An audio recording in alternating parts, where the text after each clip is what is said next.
గత 30-40 సంవత్సరాల నుండి వచ్చిన బుక్స్లో top selling most influential book గురించి చెప్తారా? ది ఆల్కెమిస్ట్ అండి. ఆల్కెమిస్ట్. అసలు ఆల్కెమిస్ట్ అంటే ఏంటి సార్?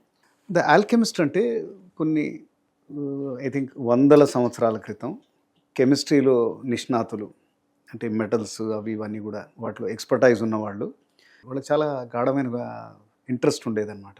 ఓకే. అంటే ఏ మెటల్ అయినా గోల్డ్ కింద కన్వర్ట్ చేయొచ్చా, ఓకే. అదొక క్రేజ్ లాగా కొన్ని రోజులు పరిశోధనలు అవి ఇవి చేశారనమాట.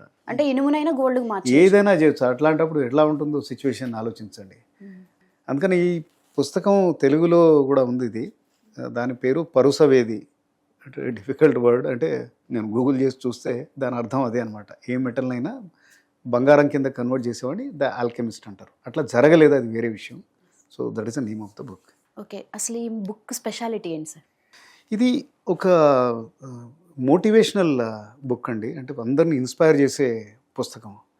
అంటే మామూలుగా ఒక లెక్చర్ లాగానో ఎవరో స్పీచ్ ఇచ్చినట్టు, మోటివేషనల్ స్పీకర్ మాట్లాడినట్టు అంతగా ఇంట్రెస్ట్ ఉండకపోవచ్చు.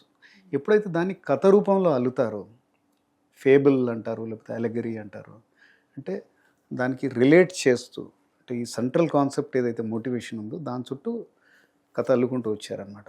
అది అందరినీ తాకింది. ఓకే. ఇంకోటి ఏంటంటే ఇది 163 పేజెస్, చాలా చిన్న పుస్తకం. ఇది పాలో కోయెల్హో అని రాశారు. ఆయన బ్రెజిలియన్ రైటర్, ఇప్పుడు చాలా ఫేమస్ అయ్యారు ఆబ్వియస్లీ. ఐ థింక్ 1988లో పోర్చుగీస్లో రాశారు, పోర్చుగీస్ భాషలో. దెన్ 1993లో ఇంగ్లీష్లోకి ట్రాన్స్లేట్ అయింది. ట్రాన్స్లేట్ అయ్యాక సేల్స్ ఒకటే ఊపందుకుంది అనమాట, చాలా పాపులర్ అయిపోయింది.